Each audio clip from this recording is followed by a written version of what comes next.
Hey guys, let's probably go into a video. This might be the intro. I'm not sure how I set it up, but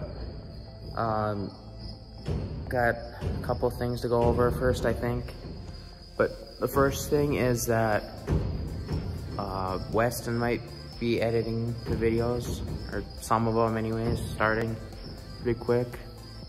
And but yeah, as you'll see, or I don't know if we said anything or not, but the reason like why this video is being made is because 4 months ago or so, Ryder came over to my place here and he tried starting my snowmobile here.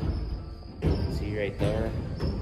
And when he tried starting it, the pull cord ripped, so we had to put a new one in. And so he came over, I don't know, probably a week or two later to work on it with me.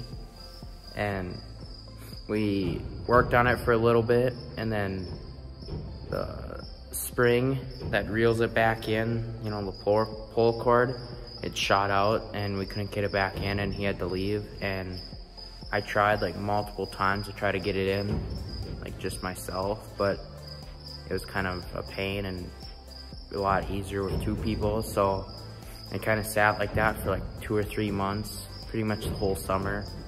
And now I've got it, like in the time lapse you'll see I got it. So then I put everything back together and put the sled back together. So here in this next clip you'll see.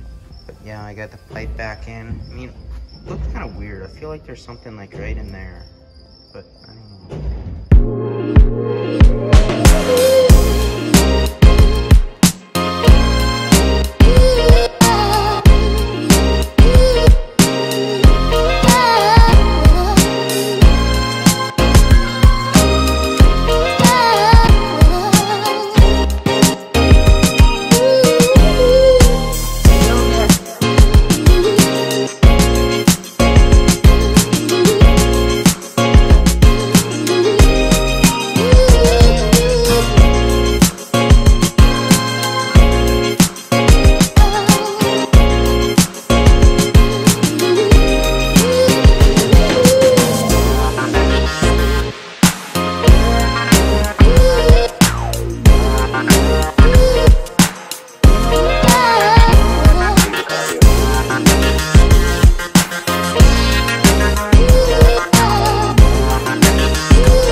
That's why it wouldn't start that good. I thought it was just kind of went back to its old ways, but the engine kill button was pushed down from last time I just had it running.